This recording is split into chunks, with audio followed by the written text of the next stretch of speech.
रूपिणीतु शिवाय धात्रे सुगताय विष्णवे जिनाय तस्मै सकलात्मने नमः। देवादिगज्जर श्री कल्पतरुक्ष सहित श्री शीतलनाथ भगवान की, देवादिगज्जर महावीर भगवान की, गौमतेश्वर बाहुबली भगवान की, कल्पतरुवर्तीत भगवान की। कि ज्ञानियों के ज्ञान में तू, ध्यानियों के ध्यान में तू, संगीतों की तान में तू आने के विराजी है। सुगतों की बुद्धि में तू, शिव जी की रिद्धि में तू, ब्रह्मा जी के ब्रह्म में तू ज्ञान हो विराजी है। विष्णु की शान में तू, राम हनुमान में तू, भिन्न भिन्न मत के तू मति में विराजी है। वैशेषिक सांख्य चार वाक मत जैनियों के, अमित मति मान बन के विराजी है। संगमयी जिनवाणी माता की, कुंद कुंदाचार्य भगवान की, 20वीं सदी के प्रथमाचार्य चक्रवर्ती आचार्य श्री संत सागर जी महाराज की, तत्री पट्टाधीश आचार्य श्रोमणी गुरुवर श्री धर्म सागर जी महाराज, मम शिक्षा गुरु ज्ञान श्रोमणी आचार्य कल्प श्री सागर जी महाराज की, तीन कम नौ करुण राज की।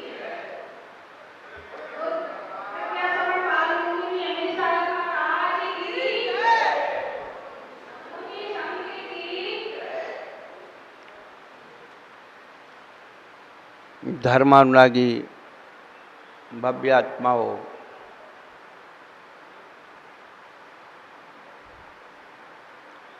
प्रतिदिन हम भोजन करते हैं और भोजन में रोज रोज वही मूंग की दाल, लौकी की सब्जी और चपाती मिलती रहे तो कभी ना कभी मन विद्रोह कर देता है, क्या रोज रोज एक ही चीज़ खाना है। वैसे ही रोज रोज हम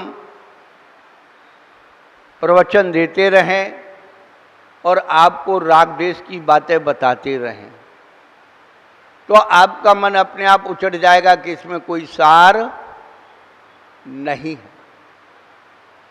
भोजन में रुचि तभी आती है कि कुछ नया नया आइटम तैयार हो। हमारी माता बहनें भी रोज रेसिपी बनाती रहती हैं, देखती रहती हैं, आर्टिकल देखती रहती हैं टीवी में, मोबाइल में, इसमें उसमें कि कौन सी नई चीज़ बना के खिलाई जाए तो परिवार के लोग खुश रहें।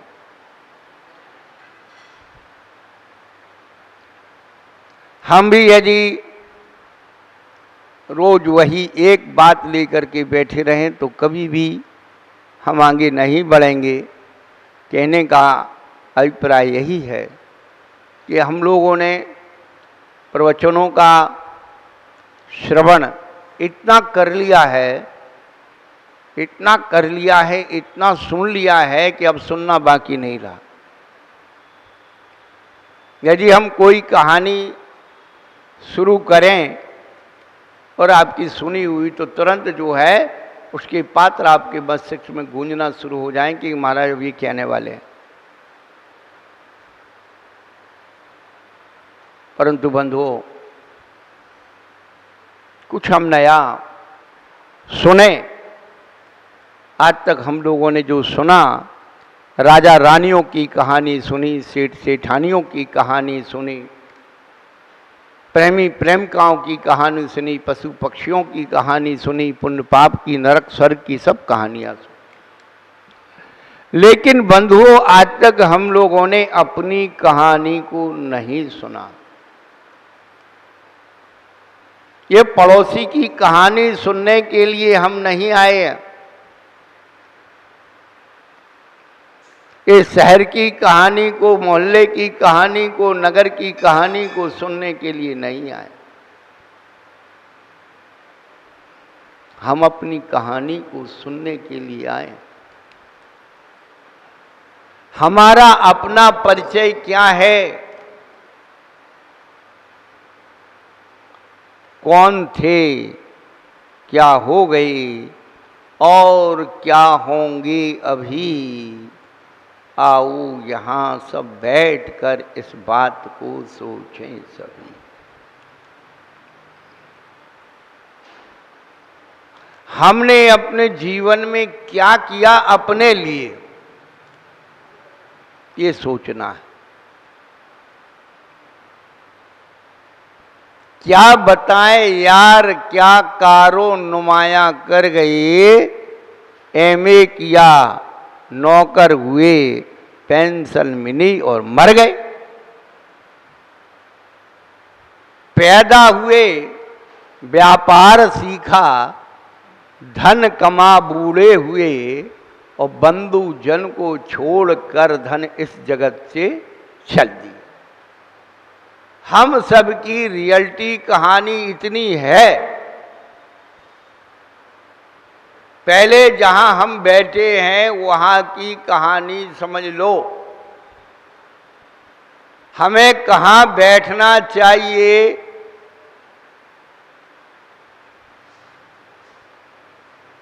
32 साल पहले भी आप वहीं बैठे थे, आज भी वहीं बैठे। हाँ, इतना जरूर है, तो पहले लोग कुछ फर्श पे बैठते थे, अब वो फर्श पे बैठा ही नहीं जाता, तो कुर्सी आ गई, बूढ़ा आ गया। तरक्की तो हुई है।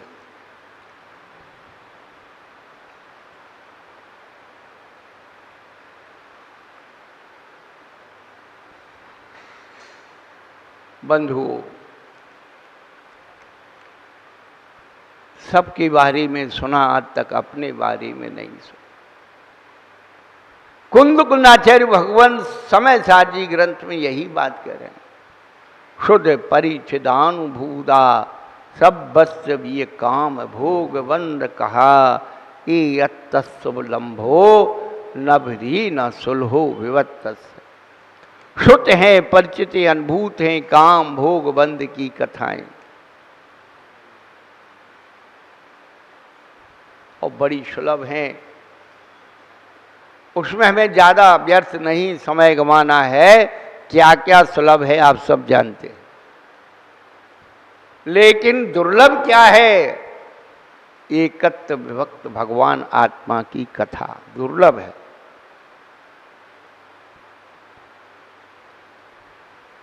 एकत्व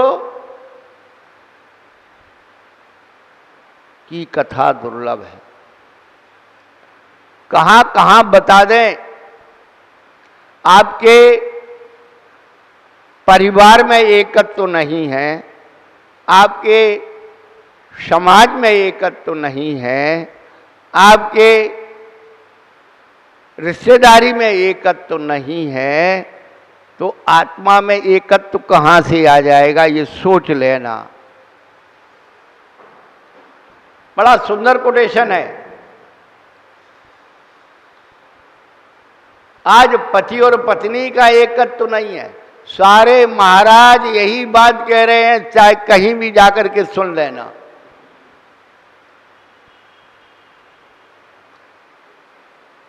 चाहे वो श्वेतांबर जी महाराज हो, विमलेश्वर सूर्य जी बहुत अच्छा बात कह रहे हैं कि भाई तुम अपनी परिवार की एकता को जिंदा करो, समाज की एकता को जिंदा करो, धर्म की एकता को जिंदा करो।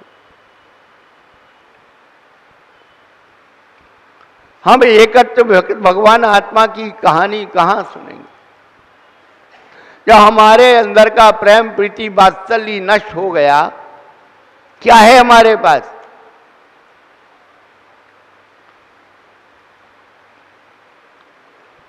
किसकी कहानी सुना दें?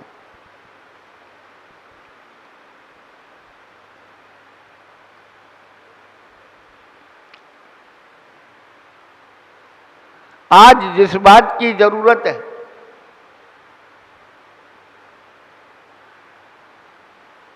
परिवार बचे नहीं है। पति पत्नी हैं, बच्चे सेवा नहीं कर पा रहे, उनकी अपनी मजदूरी है, कोई सर्विस कर रहा है, कोई व्यापार कर रहा है।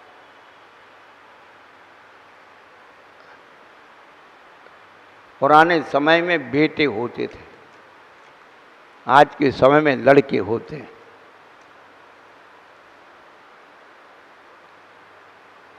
लड़के का मतलब है जो लड़के ले, माँ बाप से लड़के ले धन दौलत जायदाद, वो लड़के। और बेटे का मतलब है कि सब एक तरफ रख दे, माँ बाप यदि दुखी हैं, बीमार हैं, तो वहीं बैठे रहें, व्यापार छोड़ दें, नौकरी छोड़ दें, जब तक हमारे माँ बाप ठीक नहीं होंगे हम नहीं उठेंगे। किस धर्म की बात आप सबको सुनाएं?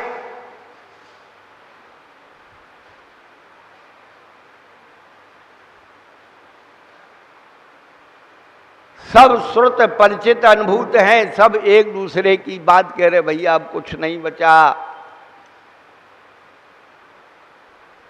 क्यों नहीं बचा? जो आपका संसार सुख था वो भी नहीं बचा, सब हो गया सफा। मोबाइल ने, टीवी ने, नेट ने, फेसबुक ने, सब साथ इस नौकरी ने कर दिया सब।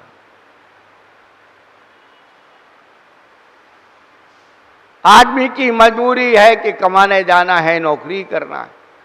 बच्चियों की क्या मजबूरी है?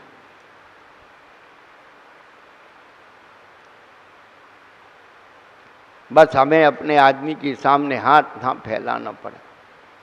इतना अहंकार जब बच्चियों के अंदर भर गया, जो बच्ची अपने माँ बाप की बात नहीं सुन रही है, नहीं मान रही, तो दूसरे घर में कैसे निभाएगी? सोचो आप, खूब ठंडे दिमाग से सोचो। अब आप अपनी बच्ची को, अपने बच्चे को कुछ नहीं कह पाए, तो दूसरे के बच्चे और बच्ची को आपको कहने का क्या राइट है?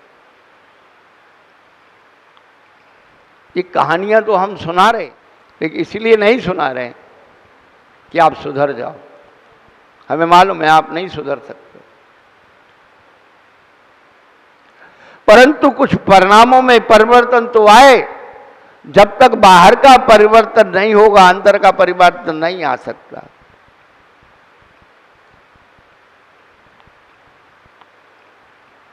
पिछले बार हमने एक बार कहा था कि बहू तो बहुत अच्छी नहीं बन सकती, बहू तो बहू जैसी रहेगी, लेकिन तुम एक अच्छी सास बन सकती हो। अच्छी सास बनने का फार्मूला हमारे पास है, पर आज नहीं बताएंगे।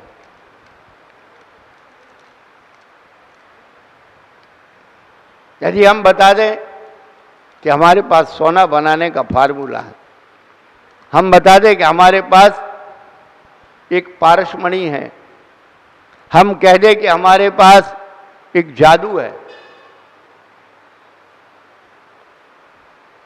तो देखना इस हाल में जगह नहीं मिलेगी।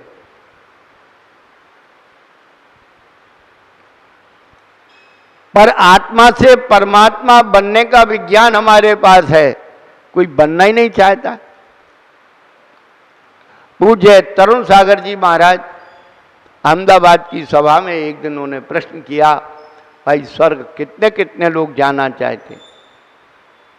पूरी सभा ने हाथ उठे कर दिए, सब स्वर्ग जाना चाहते।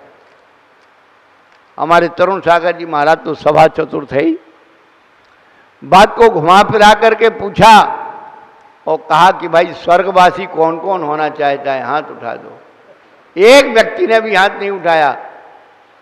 स्वर्ग सब जाना चाहते हैं, पर स्वर्गवासी कोई नहीं होना चाहता। बंधुओं, आप स्वर्ग जाना चाहते हो तो पहले अपने घर को स्वर्ग बनाओ।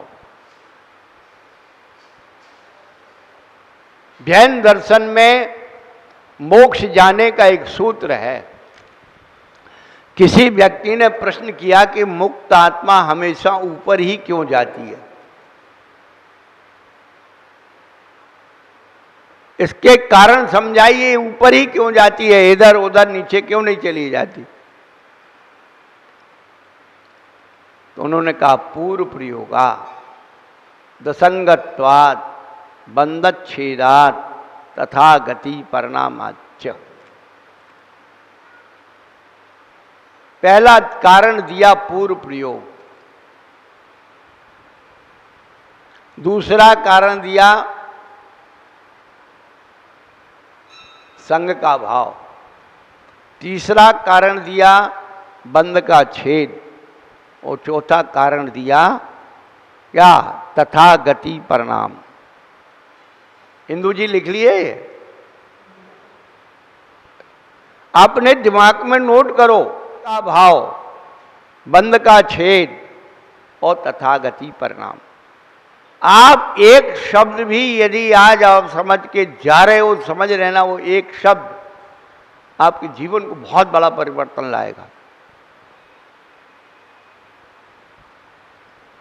महाराज ये समझ में नहीं आया, आपने कहा पूर्व प्रयोग, ये कैसे समझे?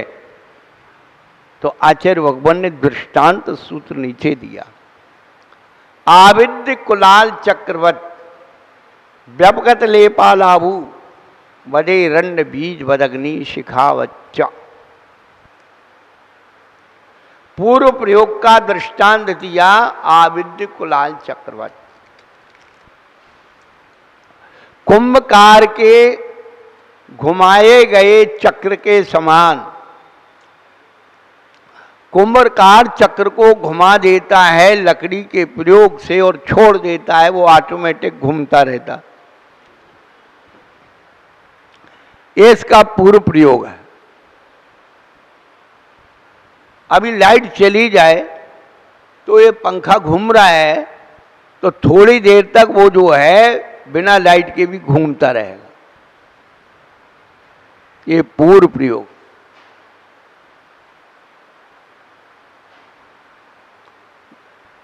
संग का भाव के लिए उन्होंने व्यपगत लेपालाभू, एक तुम्बी फल होता है, लौकी सूख जाती है, उसके ऊपर मिट्टी का लेप करके सुखा लो और पानी में डालो तो वो डूब जाएगी। लेकिन धीरे धीरे जब वो गलेगी मिट्टी, हल्कापन आएगा तो वो तुम्बी ऊपर आ जाती है। ये संग के अभाव के लिए दृष्टांत। बंध छेदात, बंध का छेद होने पर एरंडवत बीज, अरंडी जो आती है, एरंड अरंडी, जिसके पत्ते आप सिकाई में काम लेते हैं, उसकी जब फली सूखती है तो चटकती है, और चटकती है तो उसका फल ऊपर की ओर जाता है। बोले महाराज ये हमारा कुछ ही समझ में नहीं आ रहा, आप तो सब दे रहे हो, सब ऊपर से निकल रहा। तो उन्होंने कहा अग्नि शिखावच्च तथागति परिणाम। आप दीपक को जलाइए, अग्नि को जलाइए, उसकी लौ हमेशा ऊपर की ओर ही जाती। अब पूर्व प्रयोग अपने जीवन का क्या है ये समझना है। मोक्ष जाने के लिए पूर्व प्रयोग क्या है आज तक अपन ने किया ही नहीं। कुम्हार तो ऐसे चका घुमाता है, और चका घुमाने की क्रिया को भावना कहते, लिख लो। चक्र घुमाने की क्रिया को भावना कहते, और भावना से क्या होता है? पावर बढ़ता है। वैद्य जी बैठे हैं, वो औषधि में क्या करते हैं? पावर बढ़ाने के लिए भावना देते हैं। ऐसे ही हम लोग यदि अपनी आत्मा को सुखी बनाना चाहते हैं, तो जो सुखी बन गए हैं उनके जैसे बनने की भावना करेंगे तो होगा। जैसी भावना करोगे वैसे फल मिलेंगे। करना कुछ नहीं है। जो हमारा परमन राग देश मोह की तरफ भाग रहा है परिणामों का, बस उसको रोकना है। सबसे ज्यादा परिणमन कहां जा रहा है? उसको हमसे ज्यादा क्यों मिल गया, उसका नाम क्यों आ गया, उसको ऐसा क्यों मिल गया, ये परिणाम सब निकाल दीजिए। केवल थोड़ा सा परिवर्तन ले आइए। ईर्षा को जीतना है, उदार बन जाइए। ये फार्मूला है।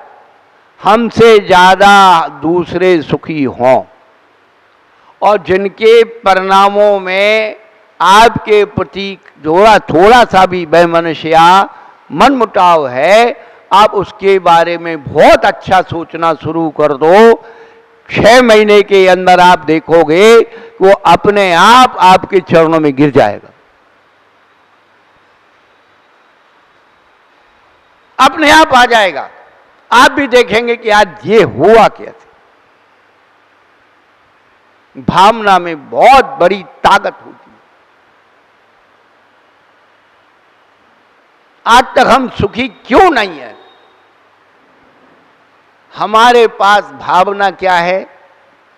4 संज्ञाओं की भावना। आहार, निद्रा, भय, मैथुनम। ये भरी हुई भावनाएं, इनका ही प्रयोग होता है।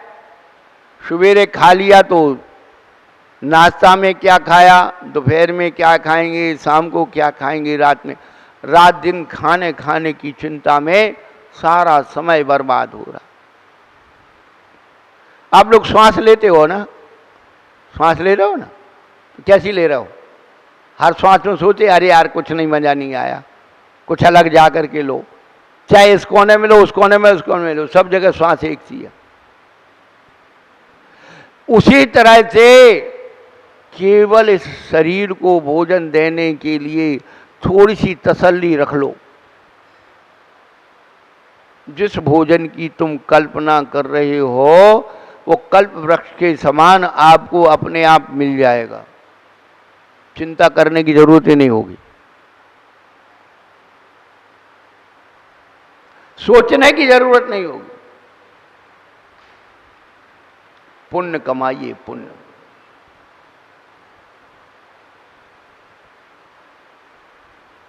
जीव आहार दान की अनुमोदना करने मात्र वाले जीव भोग भूमि जाते। जो वास्तव में अंतरंग भावों से आहार आदि दान देते हैं वो भोग भूमि जाते हैं। और भोग इतना पुण्य कमाते, भोग भूमि जाते और वहां से फिर स्वर्ग जाते हैं और स्वर्ग से फिर मनुष्य बनते हैं। इतना पुण्य उसका होता है।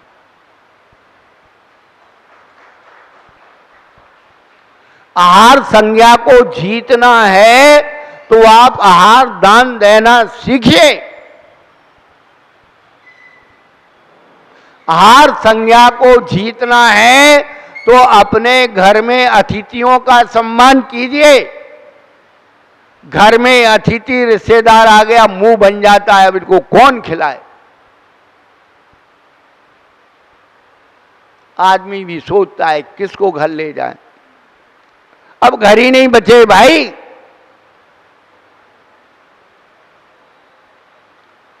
बीवी का भाई आ जाता है, उसी दिन होटल चले जाते, भैया घर में कुछ बना, होटल में चलेंगे।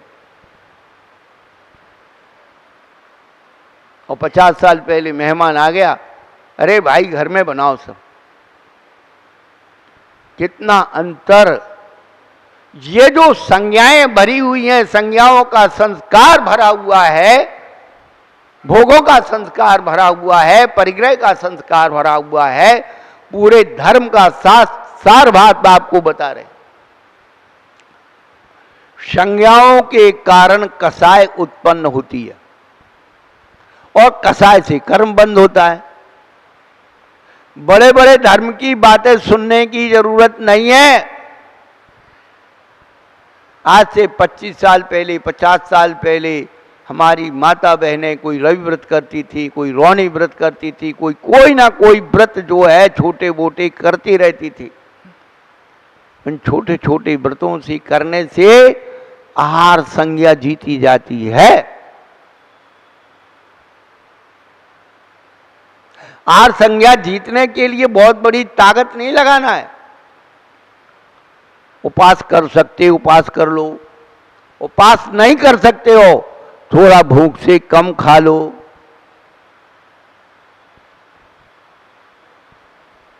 थोड़ा नियम लेके खा लो, थोड़ा रस त्याग के खा लो। ये प्रयोग तो बनाओ। इसी से धर्म की शुरुआत होगी। भगवान बनने की शुरुआत, भगवान बनने की शुरुआत, भगवान बनने की शुरुआत जब जो रसोई घर आपके हाथ में है। क्या आदमी लड़ते हैं आपसे कि अशुद्ध मसाले डालो? क्या आदमी लड़ता है आपसे कि अशुद्ध आटा खिलाओ? ये आपके हाथ में। थोड़ा सा विवेक यदि आप अपने जीवन में रख लीजिए, फ्री में भगवान बनने की टैक्स नहीं लग रहा। स्वास्थ्य भी ठीक रहेगा, पैसे भी बचेंगे, व्यवहार भी बचेगा और भगवान बन जाएंगे।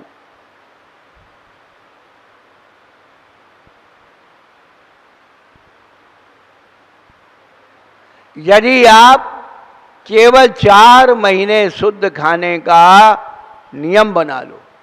अब दिक्कत बहुत सारी हो गई, महाराज पानी नहीं है, कुआं खत्म हो गया, ट्यूबवेल आता नहीं है।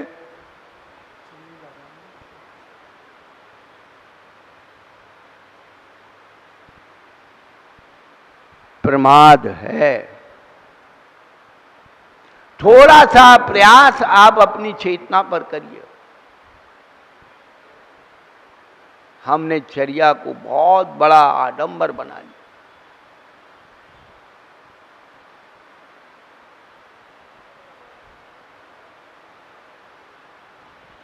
अपनी आहार संज्ञा को सीमित करिए, धर्म की शुरुआत हो जाएगी।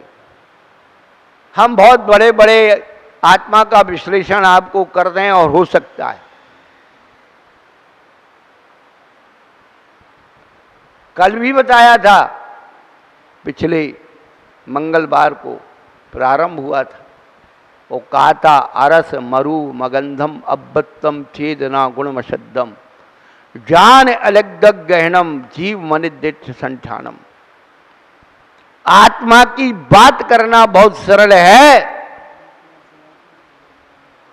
पर आत्मा से बात करना कठिन।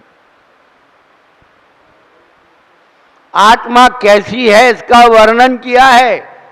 आत्मा अरस है, अरूप है, अगंध है, अवक्तव्य है।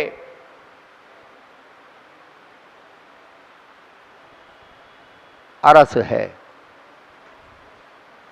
अरस क्यों कहा, नीरस क्यों नहीं कहा? नीरस कब होता है? जब आप उस भोजन से कोई रस निकाल दो तो कहते ही नीरस हो रहा है। यहां इतनी माता बहनें बैठी हैं, भाई बंधु बैठे हैं, अपने जीवन में कितने नीरस भोजन किए हैं? 1, 2, कितने दिन किए नीरस भोजन? पता नहीं।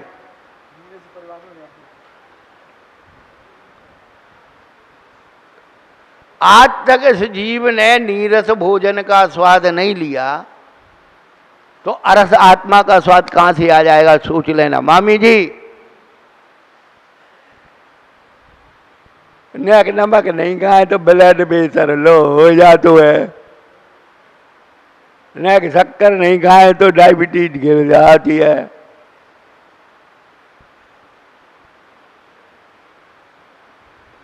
घी नहीं मिले तो गले ही से ही नहीं उतरे।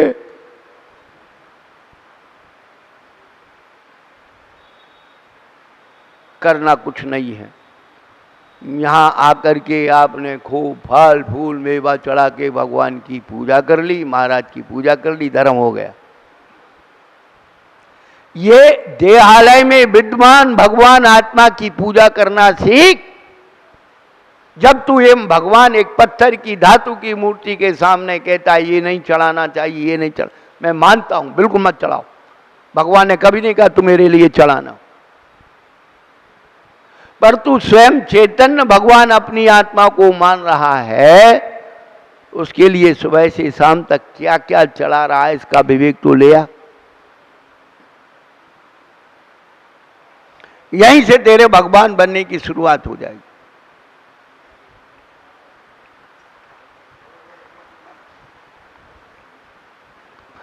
आत्मा अरस है, उसमें कोई रस नहीं है, अनादि काल से उसमें कोई रस था ही नहीं, ना है ना रहेगा, इसलिए उसका नाम अरस है।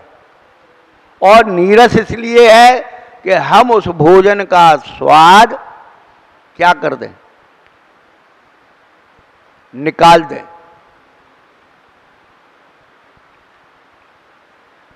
आज तक नीरस भोजन की अनुभूति नहीं की। जरा सा नमक किसी भी चीज में कम है, आपने नमक वाली चीज खाई, वो तो आप भूल जाओगे, हर ग्लास में इसमें नमक नहीं है, नमक नहीं है, नमक नहीं, इसकी आवाज आती रहेगी। आज तक इस जीव ने सच्चे उपास का अनुभव नहीं किया। सच्चा उपास क्या होता है पता है?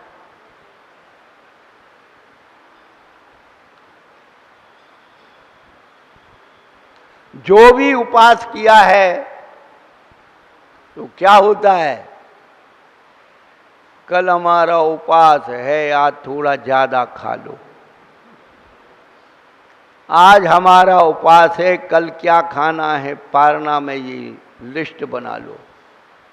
ये उपास होता है। अरे उपास उसको कहते हैं जहां भूख और भोजन दोनों खो जाएं।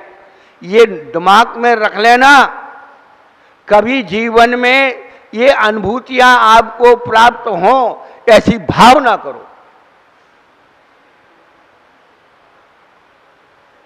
एक दिन किसी भव्य जीवात ने प्रश्न किया था कि महाराज जी ये बताओ, श्रावक जब भोजन करता है तो भोजन करते समय क्या भावना करना चाहिए?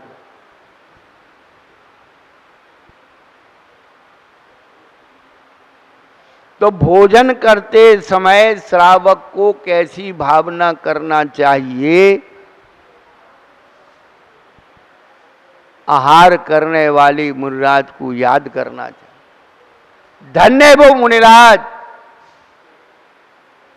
जो एक बार खाते हैं,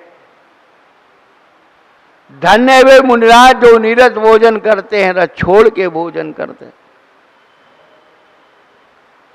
हमारे एकत्र सागर जी महाराज हर रविवार को उपास करते। अब दिन चौदसी शनिवार को तो उपास करना था, और रविवार आ गया तो वो भी उपास करना था। बेला किया बेला। पर आपके मन में ये नहीं आई कि महाराज का बेला है तो किसी को, भैया हम महिलाएं नहीं जा सकते, आदमी तो जा सकते हो, और उनकी कुछ भैया वृत्ति कर लें, उपास करने वाले का सहयोग कर दें, थोड़ी अनुकूलता कर दें, वो किसी के मन में नहीं है।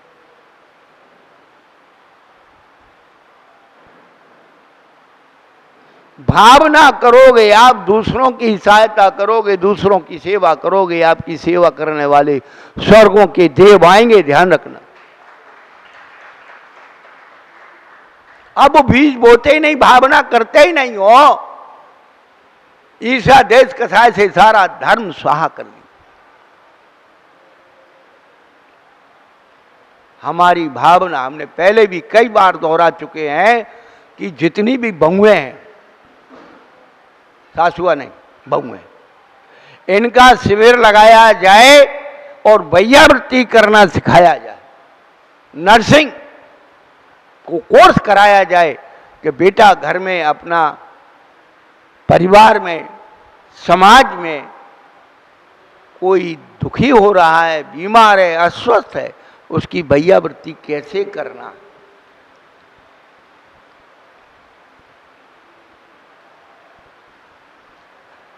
ये चीजें बहुत महत्वपूर्ण है। आपको पता है जीवंदर कुमार ने घायल कुत्ते को नमोकार सुना दिया था, वो स्वर्ग में देह हुआ। जब जीवंदर, उसने जाना कि जीवंदर ने मेरा उपकार किया है, तो पहले तो उसकी जीवंदर की पूजा करने आया और 3 विद्याएं उसको देके गया। और उन तीनों विद्याओं के प्रयोग से जीवंदर कुमार ने अपना काम किया।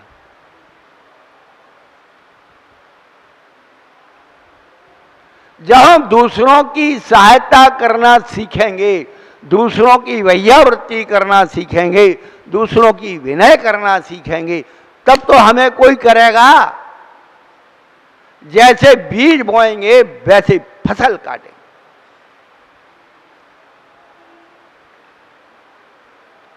हमारे राजेश जी, वैद्य सरल जी जब से परिचय में आए हैं, धर्म की हर बात को सुनते हैं, धार्मिक कार्यक्रम तन मन धन से सहयोग करते हैं। अब जो कोई विधि विधान होता है तो महाराज हमारे मरीज जो हैं इंतजार करते रहते हैं, महाराज बहुत परेशान हो। हमने एक दिन उनसे कहा कि तुम एक काम करो, एक जाप लगाओ, ये भावना करो कि भगवान मेरी दुकान पर कोई मरीज ना आए। अरे महाराज कोई मरीज ना आए तो फिर हम खाएंगे क्या? अरे सर्वे भवन्तु सुखिनः, सर्वे सन्तु निरामया, सर्वे भद्राणि पश्यन्तु मा कश्चित् दुःखं भोगेत्। हम दूसरों को सुखी बनाने की भावना तो करें।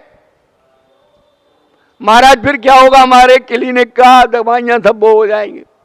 हमने कहा तुम दिन भर बैठे रहना, शाम को एक ऐसा मरीज आएगा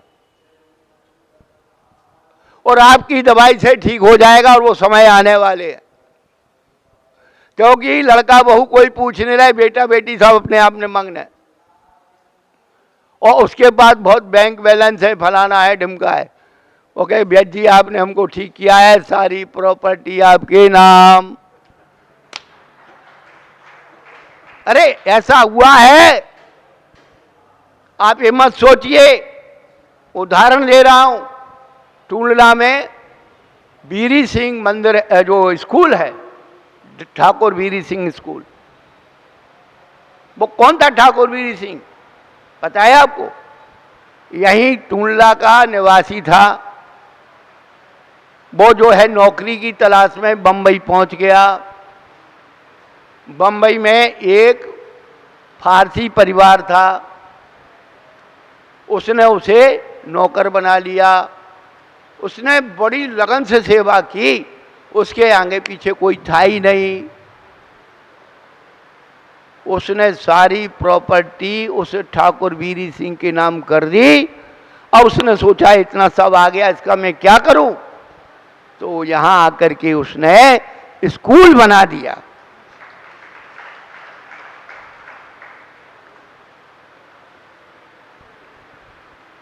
सोचिए आप, केवल अपनी संज्ञाओं को कंट्रोल करना है। धर्म हमें यही सिखा रहा है। आहार दान देने से, आहार की बात सोचने से, एक संस्कृत की पूजा है देवसात गुरु की, कितने लोगों ने पढ़ी होगी? बत्तानुठाने कम बहाने त्युपम परम प्रभु।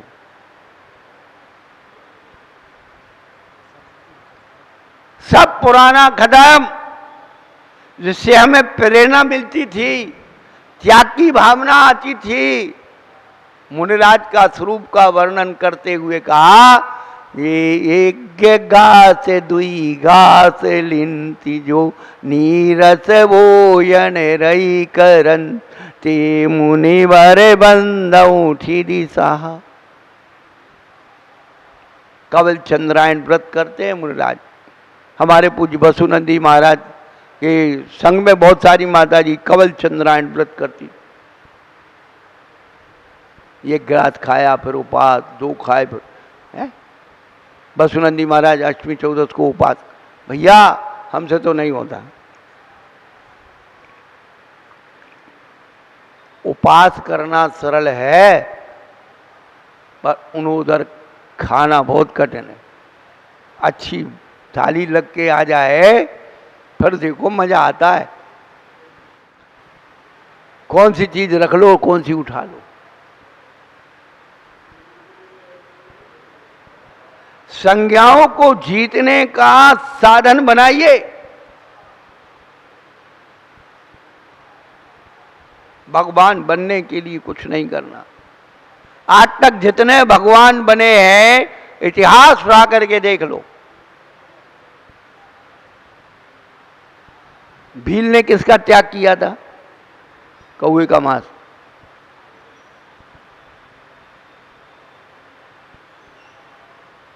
सियाल ने किसका त्याग किया था?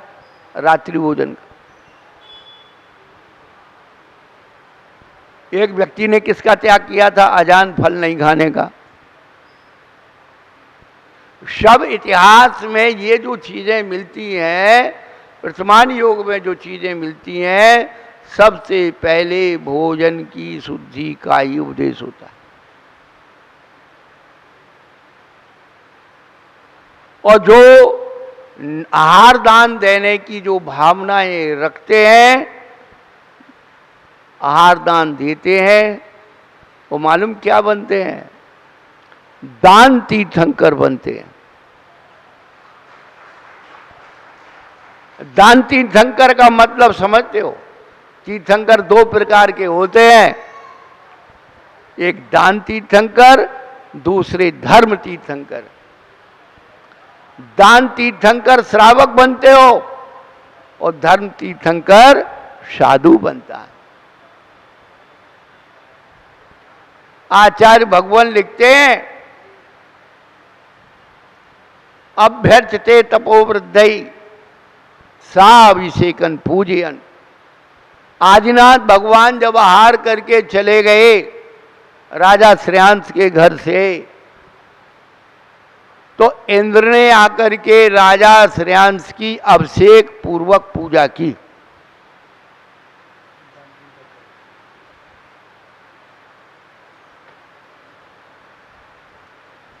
ये महत्व होता है। केवल आहार दान ही ऐसा दान है जिसमें पंचाश्चर्य होते।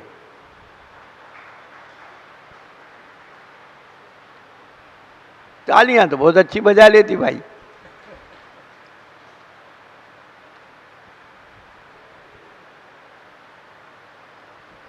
कहने का अभिप्राय है कि जब आप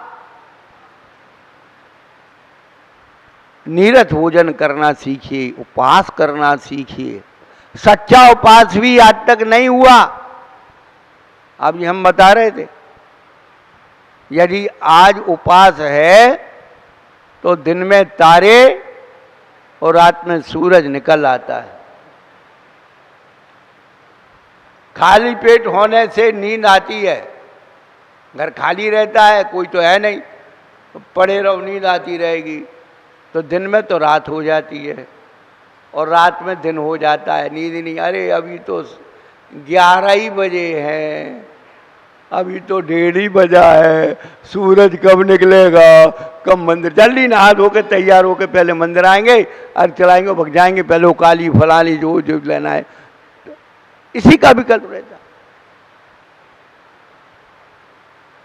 ये कंपैरिजन करके बता रहे, ये नहीं है ये कि भोजन कथा आपको सुना रहे। हमारे परिणामों में क्या बसा है और उस परिणाम को कैसे हम जीत सकते। विधि और निषेध, जो हमारी परिकल्पना है वो तो आपके पास है। अरे महाराज ने ऐसी बात बता दी ये तो देखो ऐसा ही होता है। पर कैसा होना चाहिए उपास के दिन, ये भी आपको बता रहे हैं कि आपके उपयोग से भूख भी खत्म हो जाए और भोजन की कल्पना भी खत्म हो जाए। जिस दिन ये हो जाएगा उस दिन आपको सच्चा उपास की अनुभूति होगी। पता ही नहीं लगा हमने कैसे उपास कर लिया। अरस अरूप अगंधम, आत्मा अरस है, अरूप है। बताइए आप, उसका कोई रूप नहीं है। अरे जीव को रूप देखने से फुर्सत हो तब ना। पुद्गल के प्रति इतना आकर्षण है, स्पर्श रूप शब्द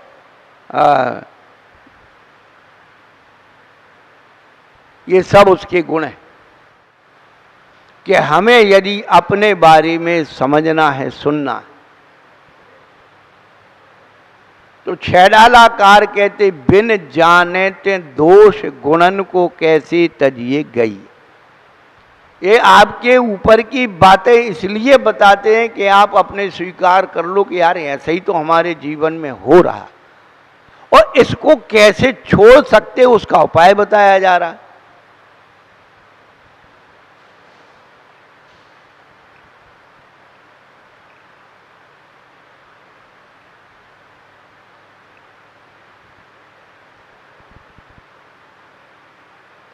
तो आज तक हम लोगों ने सबकी कहानी सुनी है, अपनी कहानी नहीं सुनी।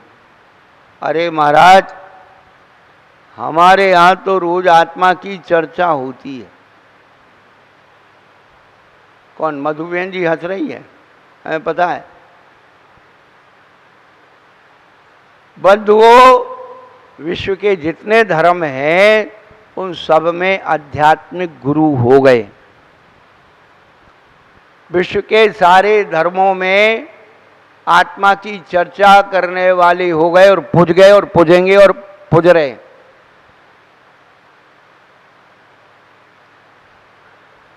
आत्मा की चर्चा, आत्मा की बात करना बहुत सरल है। आत्मा की बात तो अज्ञानी अभव्य मिथ्या दृष्टि भी करता है।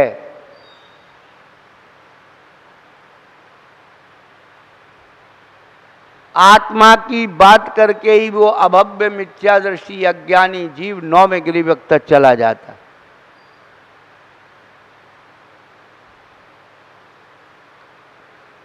जैन धर्म आत्मा की बात करने की बात नहीं कहता है। जैन धर्म आत्मा से बात करने की बात कहता है। आत्मा की बात करना और आत्मा से बात करना, जो प्रातःकाल हम समय सार पढ़ते हैं, कल ही उसमें आया था। कोई भी यदि थोड़ी रुचि रखते हो ना अध्यात्म की, आप सुबह, भली अब तो प्रवचन मंगल को होना है, तो आप सवेरे आ जाइए 8:15 बजे। अपन आधा पौन घंटे में बहुत चीज़ आपको बता देंगे कि आपने ना तो कहीं पढ़ी होगी ना सुनी होगी।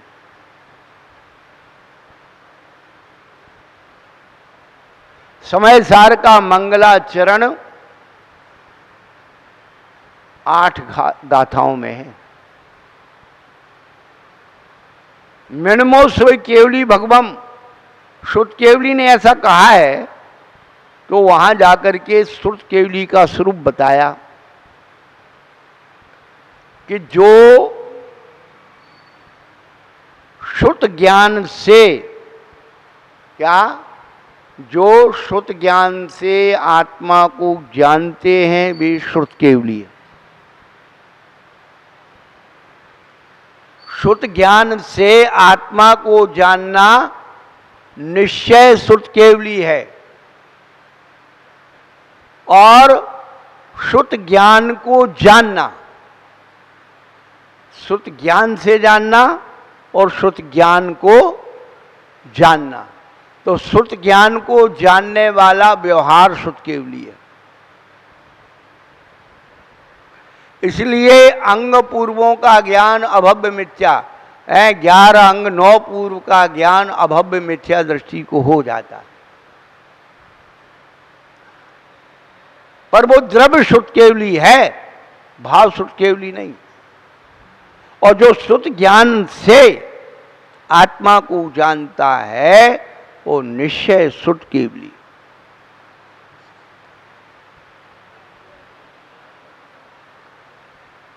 तो करना कुछ नहीं है,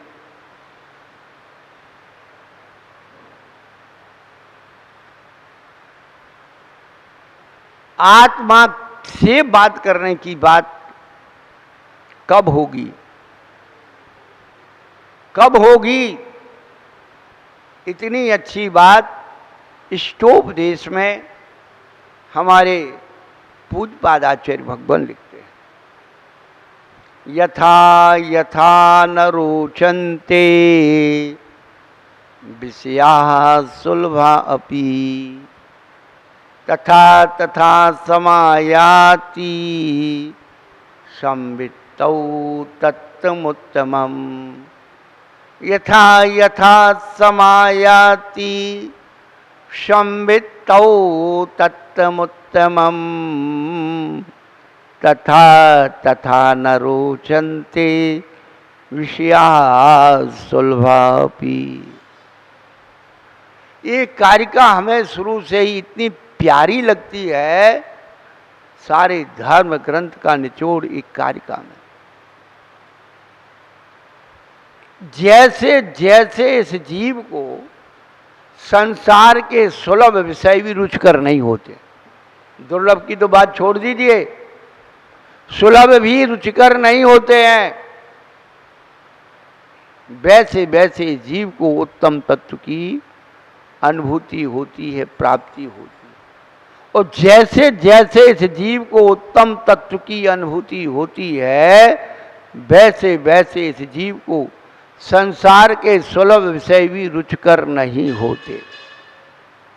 ये आत्मा से बात करने वाले जीव की पहचान है। अरे मेरो नाम ना आयो, मेरो नाम ना बोलो, अभी तू पुद्गल नाम से बंधा हुआ है, तू आत्मा से क्या बात करेगा? भगवान के सामने क्या बढ़िया से गाते, इंद्रादिक पदवी ना चाहूं वैशयन में नाही लोभाऊं, रागाधिक दोष हरि जे परमात्मा में निजे पद दी। भगवान को सुना रहा है, भगवान इंद्र की पदवी नहीं चाहिए, पंचेंद्रियों के विषय नहीं चाहिए,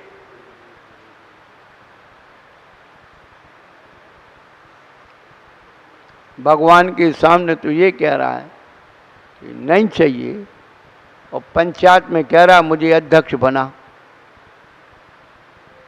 कितने बड़े त्यागी हो आप, इंद्र का पद तो लेने को राजी नहीं हो, अध्यक्ष मंत्री बनने के लिए तो लड़ाई हो रही है। हाँ बताओ, महाराज ने महिलाओं को बना दिया, आदमी क्या चूड़ी पहन के बैठ गए? अरे आदमियों के हाथ ही नहीं है, चूड़ी काहे में पहनेंगे?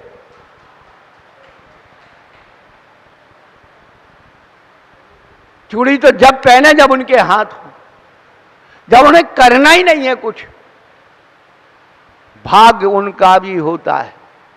मधु बाबू आते हैं, देख कर हाथ की रेखा बिलखते और रोते जो, भाग्य उनका भी होता है, हाथ जिनके नहीं होते।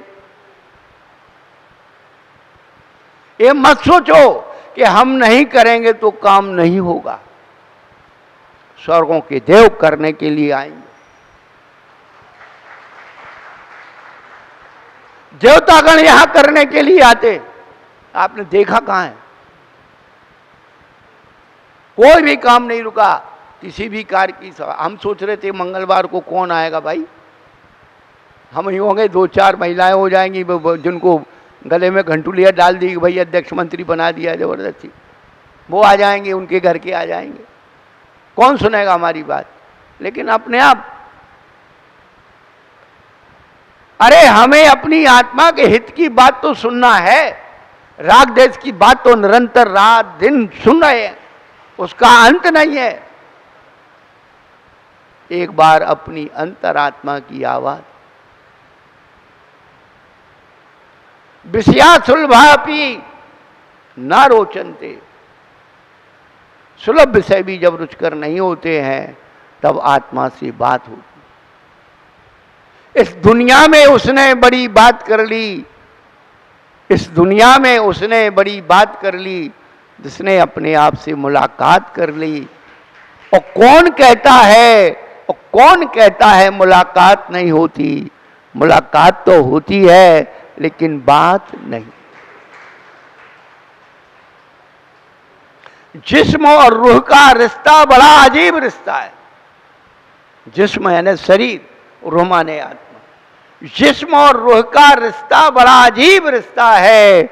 उम्र भर साथ रहे और तैयार नहीं हुआ, परिचय नहीं हुआ है। जिसके अंदर, इस शरीर के अंदर जो आत्मा विद्यमान है उसका परिचय नहीं हुआ। शरीर का परिचय देते रहे, शरीर का परिचय लेते रहे। कितने सारे रिश्ते मन में भरे हुए हैं, कितने सारे रिश्ते मन में भरे हुए हैं। होने वाले रिश्तों का भी पता नहीं है। इतराता क्यों प्राणी इतने रिश्ते पाकर, क्या यह तेरा भ्रमणशील संसार नहीं? जितने सारे रिश्ते हमने बना लिए इसी कारण हम दुखी हैं। आप सब रिश्ते दिमाग से निकाल दीजिए। आप उस पुण्य की प्रकृति पर विश्वास रखिए, पुण्य कमाना सीखिए। और पुण्य कमाने के लिए बहुत सारे पैसों की इकट्ठी जरूरत नहीं है, दान की जरूरत नहीं है। एक बीज पुण्य का, एक छोटा सा बीज आपने बो लिया, वही विशाल वट वृक्ष बन जाएगा। और विशाल वट वृक्ष में कितने वट वृक्ष बन जाएंगे? अनंत बन जाएंगे। क्षितिगत मिव वट बीजम पात्रगतम दान मल्पमपि काले फल चिच्छाया विभवम फल मिष्टम शरीर वृताम। आचार्य कहते हैं जो तेरे पास है, कभी ये मत सोचो इतना हो जाएगा तो देंगे। संसार में ऐसे बहुत लोग हैं, ना जाने कितना कितना उनके पास है। लोभ लौट आता है कि अरे अरे वो उसको लेने दो। बड़ा विचित्र माहौल हो रहा है। 2-4 आदमी मिल जाते हैं बोली लगाने वाले, वो चढ़ाने में रहते, बेटा चढ़ाने में रहते।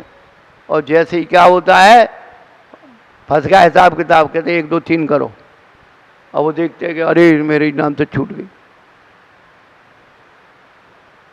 पुराने समय में फुटपाथ पे कपड़ा बेचे, कपड़ा तो बोला बोली लगाते, बोली लगा साहब बोली लगा। तो उनके ही आदमी खड़े रहते, 3-4 आदमी। उन्होंने कहा भाई ये लगाते लगाते, उन्होंने कहा ये कम में दे दो, और ज़्यादा बढ़ गई तो उसके नाम छोड़ दो। ये टेक्निक है, ये व्यापार है। आप अपनी शक्ति के अनुसार थोड़ा थोड़ा देना। वह आपको बट वृक्ष का बीज, एक बीज जो है इतना विशाल बन जाएगा।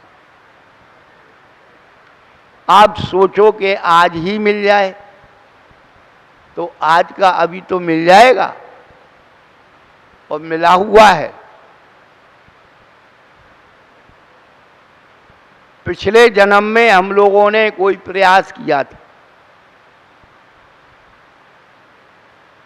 समंत भद्राचार्य ने रत्नकुंड साहबकाचार्य में एक कारिका लिखी,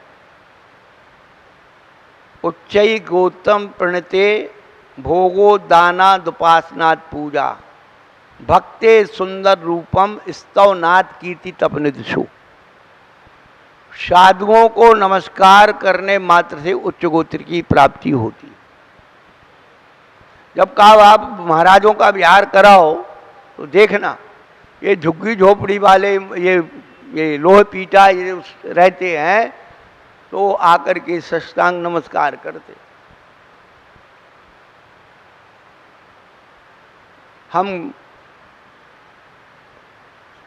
शिखर जी से भागलपुर जा रहे थे, तो गिरिडीह के बाद एक गांव पड़ता है चकरदा, चकरदा ऐसा कुछ नाम है। तो उस गांव में जब भी ये बात सुनते हैं लोग कि महाराज आ रहे, तो वहां तैयार रहता है एक भवन, और शाम को अजैन लोग हैं सब, और शाम को सभी लोग पता लग जाती है कि शाम को ही पहुंचते हैं, तो पता लग जाती तो गांव की महिलाएं पुरुष आकर के ढोल मंजीरे से कीर्तन करते हैं, स्तुति करते हैं। हम आपको जीवन के अनुभव प्रयोग बताएंगे,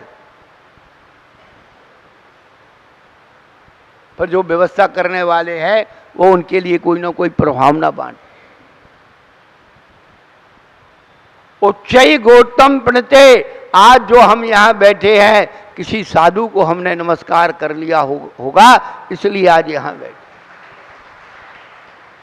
भोगो दानात, पहले कुछ दान दिया होगा तो आज हमें अनुकूल भोग मिल गए। अब भोग तो मिल गए, लेकिन कहीं अंतराय भी किया होगा, उसको नहीं मिल जाए, उसको ज़्यादा नहीं मिल जाए, उसको ऐसा नहीं मिल जाए, तो वो जो है अंतराय कर्म ही बांधा। तो सब कुछ मिलने के बाद भी आप भोग नहीं पा रहे, बीमारियां हो रही। भोगो दानात, अब आपने महाराज के हिस्से का भोजन कर लिया, अब किसी का हिस्सा खाओगे तो तुम्हारा भी कोई हिस्सा खा जाएगा। उपासना पूजा, गुरु की उपासना करने से आपकी पूजा प्रतिष्ठा अपने आप बढ़ती है। और उपासना का मतलब है अपने आप को गुरु के समीप बैठने की सामर्थ्य पैदा कर लेना।